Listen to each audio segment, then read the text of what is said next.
السلام علیکم ورحمۃ اللہ وبرکاتہ۔ کسی نے سوال کیا حضرت سیدنا شیر خدا حضرت مولا کائنات علی المرتضیٰ شیر خدا کرم اللہ وجہ الکریم رضی اللہ تعالی عنہ سے کہ حضرت ہمیں دریا کنارے مچھلی ملی ہے، پڑی تو باہر ہے، ہمیں نہیں معلوم کہ باہر آ کر مری ہے یا پھر پانی میں مری ہے۔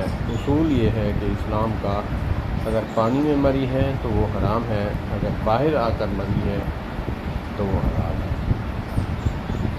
حضرت علی المرتضیٰ شیر خدا کرم اللہ وجہ الکریم نے ارشاد فرمایا کہ برتن ایک لیں اور اس میں پانی بھریں، پانی بھر کر اس مچھلی کو اس میں ڈال دیں۔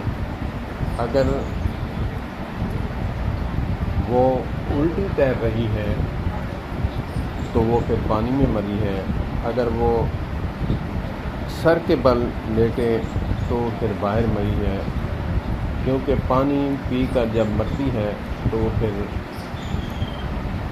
الٹی ہو کر پیٹ پھولا ہوا ہوتا ہے، پانی پی کر مرتی ہے۔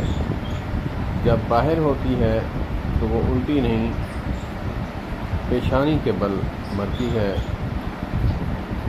پانی میں دریا میں پانی پی کر مرتی ہے اور باہر جو ہے وہ ہوا کھا کر مرتی ہے۔ واہ میرے مولا! حضرت علی المرتضیٰ شیر خدا کرم اللہ وجہ الکریم کی ہستی پر قربان۔ والسلام علیکم ورحمۃ اللہ۔ آپ کی فراست کو سلام۔